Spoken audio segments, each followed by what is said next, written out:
خیلی شکرانی نام پروردگار ای صبح دمم سر شد. خیلی توکل به ذات پروردگار چیزی که در نصیب روزی باشه. غریبی کوی سخت است برادر، غریبان را مکو دار و ما آزار. میدانم تینجه امانی. واه اینجا یک برادر غریب غوطیده که در پشت دری ما. ای زاخه کو خدا خاکی برادر ای غریبه در ای غریبه هر حالت دیدن ممکنه.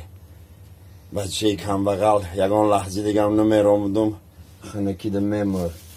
همین نونی دست چه سر نمیتیه. ای برادر نون سرته اکرد آمدی پشتی درد خنک زده گوش بیران نتیم تو گوش بیران فقط در پشتی حولی ما نمور.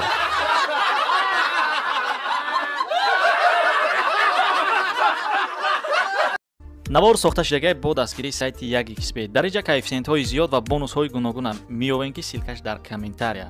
ҳамчунин агар бо промокоди ёвонӣ шумо регистратсия кунед барои пардохти аввалинтон 6500 рубл бонус медиҳанд. салом бародарои азиз, гишнигида ганду мурдум. агар шуморам гишни монде ташни монде хони овони биёй ай ҳамин масъулиятҳо сер мегардонад. سلام علیکم هموطنای شیر محمد جانی غریب.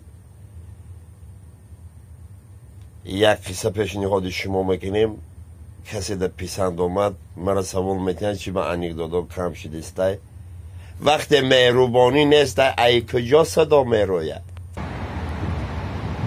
روزی زمستان بالای ماست یک دخترک همه خیلی دیگه اوجه بالای خیلی پریل میروید سنی پایان نگاه سنی بالا نگاه میکنه یا بوم جای همسا کل دو خورده میسته و دخترک تو رنگی که خطای همه جا میپرتایی گفتای ها خمو میپرتم همه زندگی اوجه در بدی جانی مز سر اونا گفتای تختای هم بالا میپرتایی در پایان خیلی سر اونا میمری.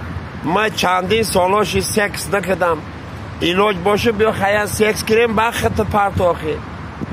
دخترم خیلی نگاه میکنه فو دفشوی حرامی بگنی بامجی خدا زده چم تر دادن مخم پرتام وای خوبای مدام مرگ بهتره چم خطیت سکس کردنه. بامجی آخه نگاه کده سنی پایان نگاه کده مایلی گفته مایلی تقدم میرم در پایان ترش داد بکنم. سربلان بودیم.